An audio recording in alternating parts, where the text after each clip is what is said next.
Jama'a barkanmu da sake saduwa a wannan channel mai suna Elevate Arewa.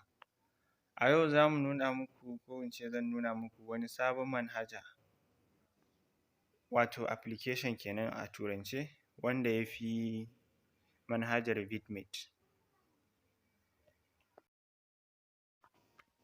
Abin da ya sa na ce application ɗin ko manhajan ya fi vidmate shi ne, na farko yanzu vidmate ɗinmu na yanzu idan ka yi downloading video kana so ka buɗe shi a wayanka zai ce ba zai buɗe ba, dole sai an yi amfani da wani application da ake kira play it.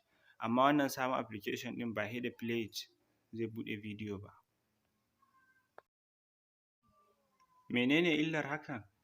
Na farko shi ne yanzu ka yi downloading video ko kin yi downloading video, kina so ki ɗaura shi a kan kwamfuta ko kana so ka ɗaura ka kalle shi ko ki kalle shi, dole sai mutum yana da wannan play it ɗin, kuma kwamfutoci ba sa zuwa da wannan play it ɗin. Kun ga wannan babban matsala ne a gare mu. To shi ya sa wannan sabon application da ake kira snaptube zai magance wannan matsalan gaba ɗaya. Yanzu zan nuna muku yadda ake downloading shi snaptube ɗin.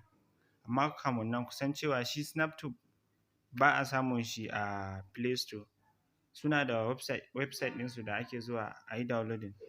Zan nuna muku dai gaba ɗaya yadda ake abun.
Kada ku manta ku yi liking, subscribing kuma ku tura bidiyo ga sauran jama'a don kowa ya amfana.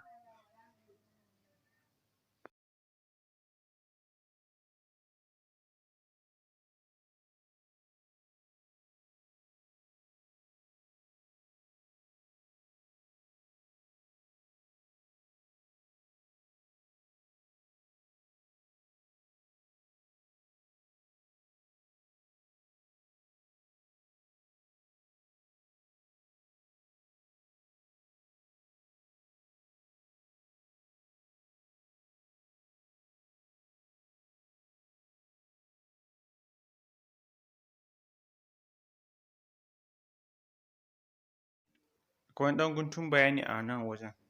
Misali ka zo downloading ko kin zo downloading yana nuna bidiyon na da nauyi sosai, to sai an danna abun ya kai sau biyu ko sau uku haka kafin nan zai nuna asalin nauyin bidiyon.